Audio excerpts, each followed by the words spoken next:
Hola niños y niñas, ¿cómo están? Espero que muy bien. La verdad es que como siempre es un agrado poder acompañarlos en estos nuevos aprendizajes. El día de hoy vamos a describir paisajes según elementos naturales y o culturales. Así es que vamos a ver de qué se tratan estos tipos de elementos. Primero vamos a saber qué es describir paisajes.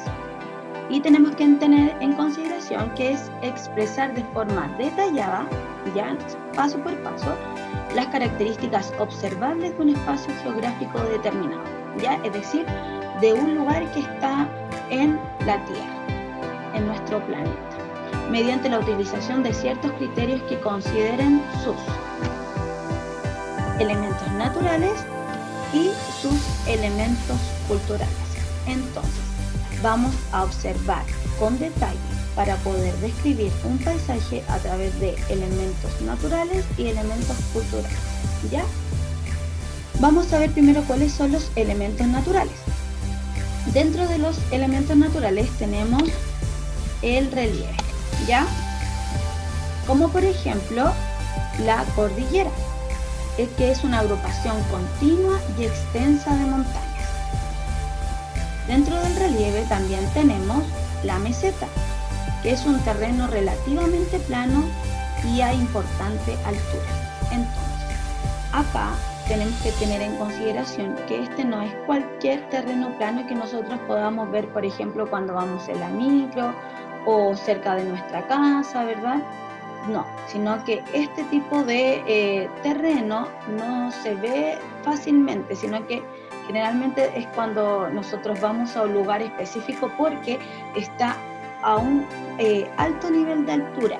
Ya siempre se habla de altura, por ejemplo, sobre el nivel del mar o bajo el nivel del mar, que a veces es un poco complejo de entenderlo. Pero piensen que tiene que ser un lugar que esté alto, ¿verdad? Un terreno alto y plano. Y por último tenemos la llanura, que es un terreno plano y extenso, ya, pero situado a baja altura. Entonces, a diferencia de la meseta, que también es un terreno, bueno, yo decía relativamente plano porque puede tener ciertas variaciones, la llanura es plana y extensa, pero a baja altura.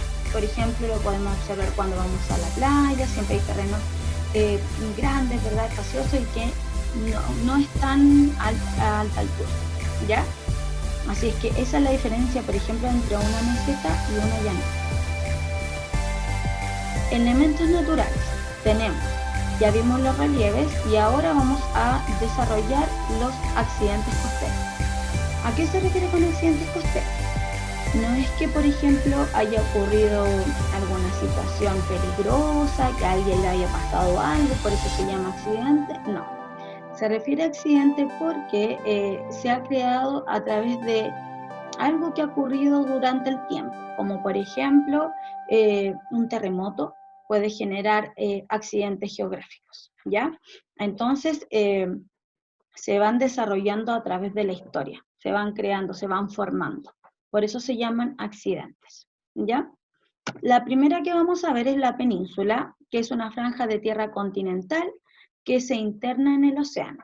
Entonces, tenemos acá, por ejemplo, a la derecha, ahí me apareció hermoso, a la derecha tenemos un largo terreno de tierra, ¿verdad? Lo podemos imaginar, la imagen no lo observa bien porque no lo logra captar, pero hay que visualizar que hacia el lado izquierdo hay un alto terreno, un terreno muy grande de tierra, que sin embargo acá se va adelgazando, adelgazando y vuelve a ingresar con un pequeño terreno de tierra, ¿verdad? Pero no está aislada, ¿ya? Este terreno de tierra que está dentro del océano, ¿verdad? O que se interna, como dice acá en el océano, siempre está unida por esta franja de tierra. Entonces, por eso se llama península y no es una isla, porque una isla está rodeada completamente de agua. Sin embargo, acá siempre mantiene esa conexión con la tierra y no se separa, ¿ya? Otro accidente costero es el Golfo, que es un gran espacio donde el mar entra a la costa. ¿Ya? Entonces, acá podemos hacer el mismo ejercicio de visualizar, pero ya ahora hacia el lado izquierdo, nos podemos dar cuenta que todo ese lado izquierdo podría ser el océano inmenso, ¿cierto? Sin embargo, hay un espacio que ingresa hacia la costa, generando una especie de playita, podríamos decirle así. Entonces acá tenemos un golfo, ¿ya? Y luego tenemos la isla, que la hablamos hace un rato, que es una porción de tierra firme, ¿ya?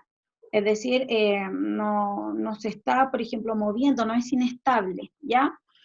Una porción de tierra firme, emergida y rodeada por agua, ¿ya? Entonces acá, a diferencia de la península, que igual tenía una unión mediante una franja terrestre, la isla no la tiene.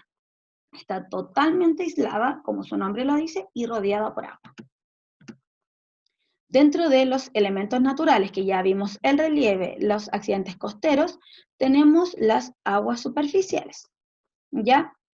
Acá nos define como masas o flujos, ¿ya? De agua ubicadas sobre la superficie de los continentes. ¿Qué quiere decir esto?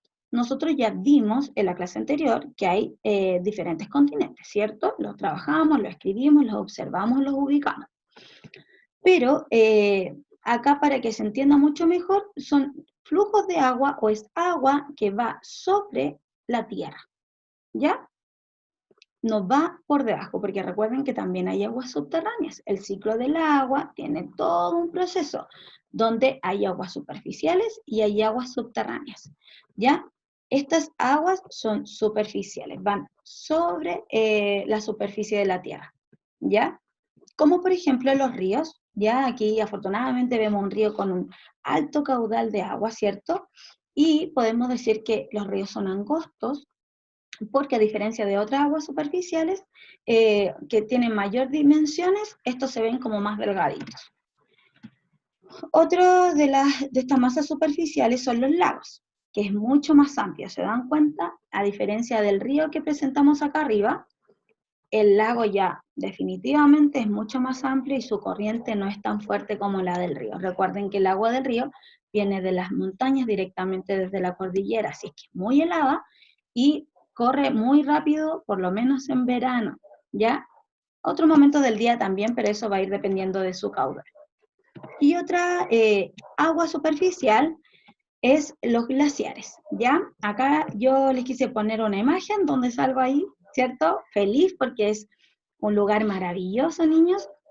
¿Y cuál es mi motivo? Bueno, primero mostrarles este glaciar que se llama Perito Moreno y motivarlos a la importancia, niños, del aprendizaje, ¿ya? Porque es importante aprender no solo porque me quiero sacar una buena nota, o porque quiero que me vaya bien en una prueba, o porque quiero que me feliciten. Lo importante, niños y niñas, es aprender, porque así podemos tener mejores oportunidades.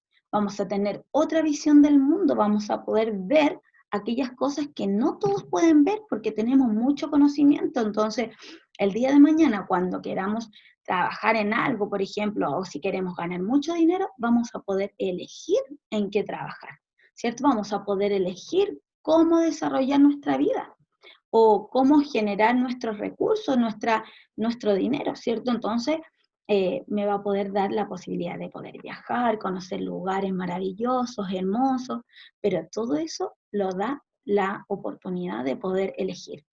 Y para poder elegir, yo debo conocer, debo saber, ¿cierto? Debo tener conocimiento de las diferentes realidades, de los diferentes aspectos y contenidos también que nos presenta el mundo, porque así yo tengo una conciencia, puedo pensar de forma más crítica, más reflexiva y puedo abrirme paso a un camino que yo quiero forjar, ¿cierto?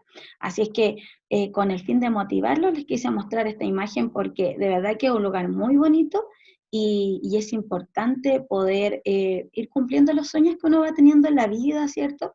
Y para eso uno debe ser consciente del mundo que le rodea, y debe ser reflexivo y debe tener oportunidades, ¿ya? Y las oportunidades las da el saber, el conocimiento, el aprendizaje, el poder enseñar a otros lo que yo sé. Así es que los invito a eso, ¿ya? Yo sé que a veces el aprendizaje, sobre todo en estas circunstancias, se vuelve un poco difícil, pero nosotros somos resilientes, sobrevivimos a la adversidad, es decir, aquello que a veces no va muy bien en la vida, sabemos que vamos a salir adelante y también somos perseverantes, ¿cierto?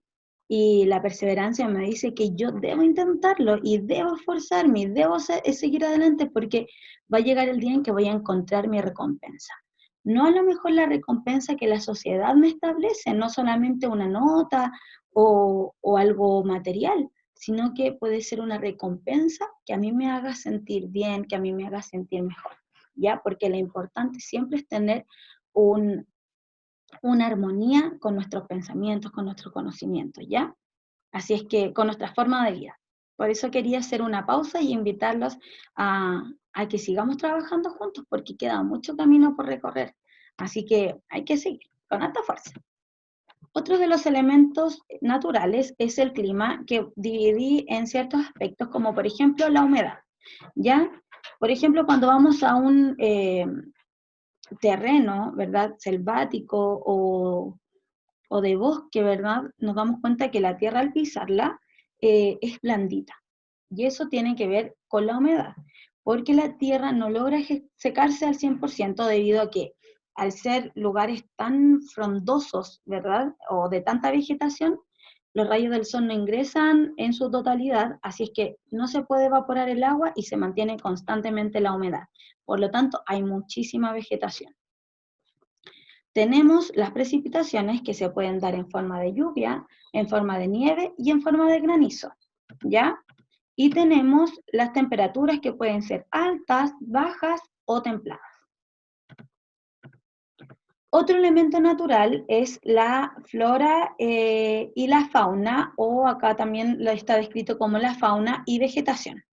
Ya, entonces tenemos acá que la vegetación puede ser diversa, ¿ya? Podemos encontrar plantas, flores, ¿verdad? Árboles diferentes. Y tenemos la fauna también, ¿verdad? Que también son animales diversos, como por ejemplo mamíferos, aves, arácnidos, etc. Y tenemos elementos culturales, como por ejemplo las construcciones. ¿Qué diferencia tienen los elementos culturales de los elementos naturales? Los elementos culturales están hechos por el ser humano, ¿ya? Y los elementos naturales vienen, como su nombre lo indica, de la naturaleza. Muy bien. Entonces, dentro de los elementos culturales tenemos las construcciones, como por ejemplo, acá vemos casas y puentes, ¿cierto? Bueno, vemos una casa y un puente. También hay elementos naturales, pero como nos estamos enfocando en el criterio cultural, vamos a resaltar esos aspectos del paisaje. Y están creados por las personas, por los seres humanos. Tenemos actividades que también son elementos culturales, que son las labores que desempeñan las personas en un paisaje determinado. Por ejemplo, acá vemos la agricultura, ¿verdad? En este paisaje, y acá vemos la ganadería. Entonces, según las características que tenga el paisaje, es lo que va a destacar en la actividad económica de las personas que están en ese lugar, ¿ya? Luego tenemos la población, que es la cantidad de personas que habitan en un lugar, ¿ya?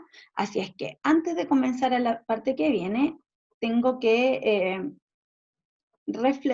unir todo este popurrí de cosas que hemos visto, ¿cierto? De elementos culturales y elementos naturales, que son criterios que me permiten describir un paisaje a través de un vocabulario geográfico, ¿ya? Y detallado. Por eso tenemos que ir describiendo y observando con mayor profundidad un paisaje, porque me permite ver estas interacciones.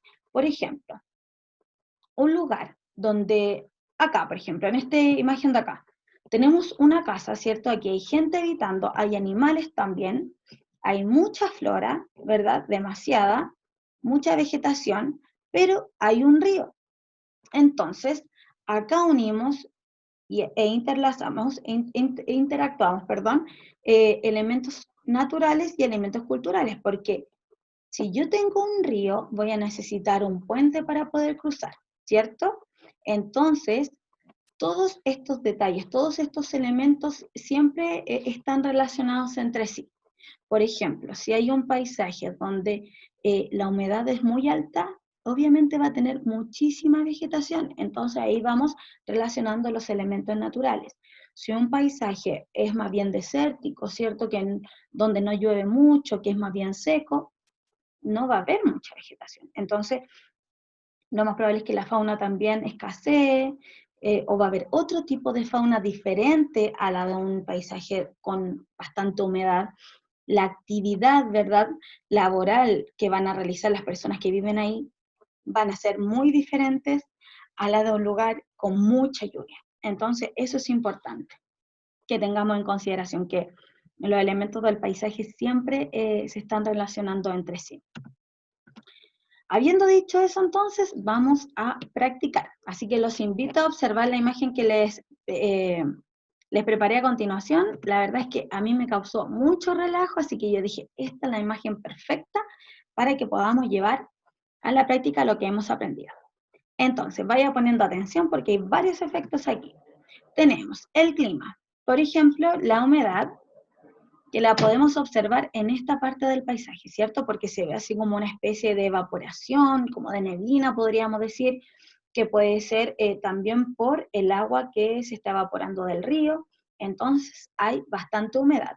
También podemos inferir, porque no lo vemos, pero según el contexto de la imagen, podemos inferir que la tierra está húmeda porque constantemente fluye agua.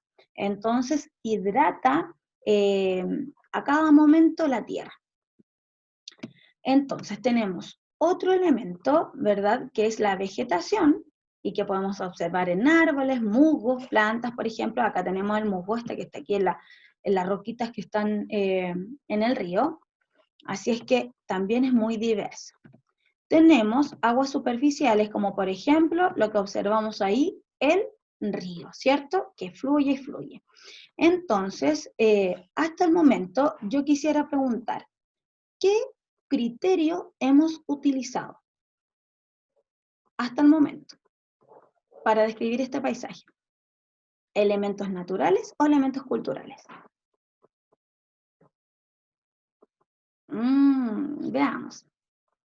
Elementos naturales, ¿cierto? Porque están todos provenientes de la naturaleza, así es que son elementos naturales. Sin embargo, nos queda uno que es un puente que corresponde a las construcciones, ¿cierto?, que está acá, y que es un elemento cultural, ¿cierto? Tiene que ver con el criterio cultural. Recuerden que hay dos criterios, natural y cultural, y dentro de esos criterios hay diversos elementos que vimos en este PowerPoint. Entonces, recordando lo que vimos recién, miren, observen y fíjense que todo interactúa entre sí. La humedad, la cantidad de vegetación, la intervención cultural, ¿cierto?, que realizaron las personas al tener este puente que permite que se pueda ir caminando encima de él, ¿cierto?, que debe ser maravilloso. Entonces, todos estos elementos tienen relación entre sí. Ahora vamos a trabajar en el libro desde la página 80 y 81, así que rápidamente les voy a explicar cómo vamos a desarrollar la actividad. Tenemos acá que describir el paisaje, que ya lo vimos, y por qué describir los paisajes, que esto es muy importante, porque mediante esta descripción se pueden conocer cómo interactúan los distintos elementos presentes en el espacio geográfico. Entonces, no es que un paisaje sea así porque sí.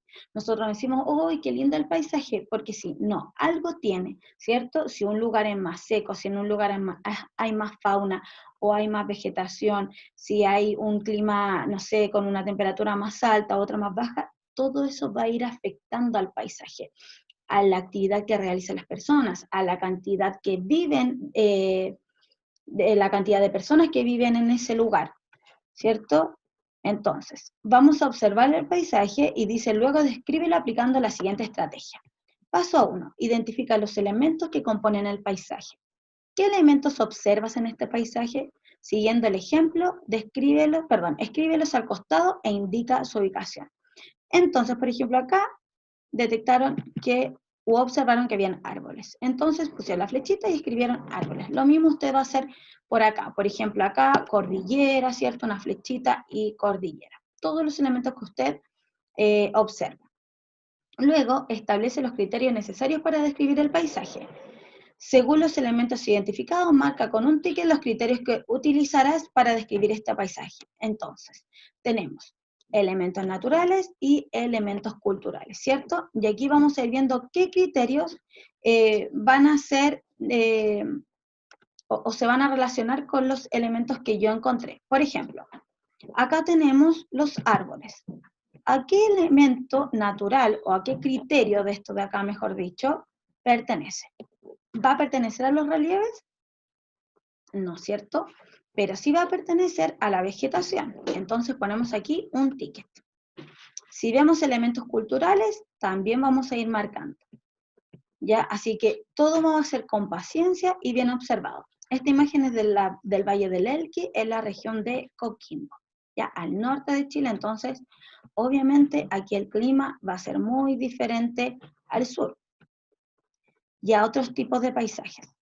Entonces, dice, luego, reconoce las características del paisaje según los criterios escogidos.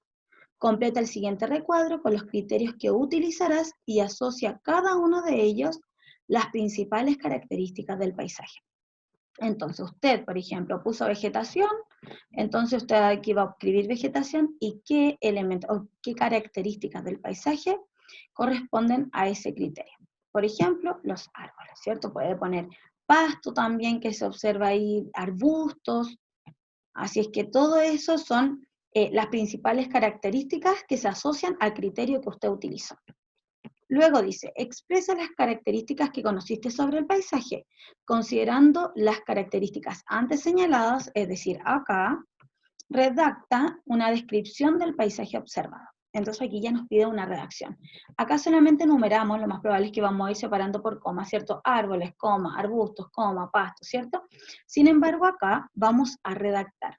Por ejemplo, en el siguiente paisaje se observa vegetación debido a que o se observa una gran cantidad de vegetación debido a que encontramos árboles, arbustos. Entonces lo importante es ir generando conectores, ¿cierto? No solamente enumerar, sino que brevemente describir, pero de forma redactada, lo que se ha observado. Observa el paisaje y luego descríbelo. Acá dice que vamos a practicar lo aprendido. Entonces, 1. Indique 3 criterios que te permitan describir este paisaje de acá, que es de la Villa Cerro Castillo, de la región de Magallanes y de la Antártica chilena. Entonces, ¿qué criterios? Nos vamos acá, ¿ya? Relieve, accidentes costeros, aguas superficiales, actividades, construcciones, etc. Los vamos a ir separando por comas. Y según los criterios que usted clasificó, según lo observado, va a describir el paisaje considerando sus principales características. Entonces va a poner, por ejemplo, en el paisaje observado, o en la Villa Cerro Castillo se observa, o en la fotografía de la Villa Cerro Castillo se observan, y usted va a ir poniendo de su cosecha y va a ir agregando todos los conectores necesarios. Finalmente, los invito a realizar la reflexión, porque aunque no se envía escrita, siempre es importante conocernos, ¿ya?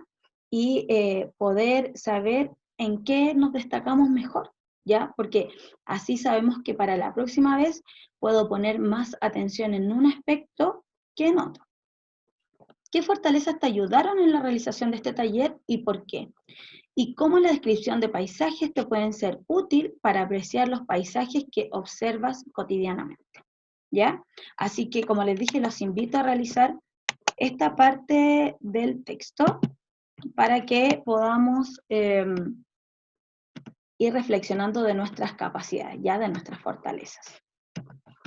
Entonces, una vez que este Power me funcione, ahora sí, vamos a finalizar ya dándole las gracias, obviamente, por la atención que yo sé que ustedes ponen. Sé que a veces es difícil de trabajar, pero les vuelvo a repetir que somos personas perseverantes, así que los invito a seguir trabajando tan bien como lo han hecho hasta ahora y con el mejor entusiasmo, ¿ya? Una vez que terminen la actividad, recuerden tomarle una fotografía y subirlo a la plataforma de Plus. Que estén muy bien. Les envío muchos besitos, cuídense mucho.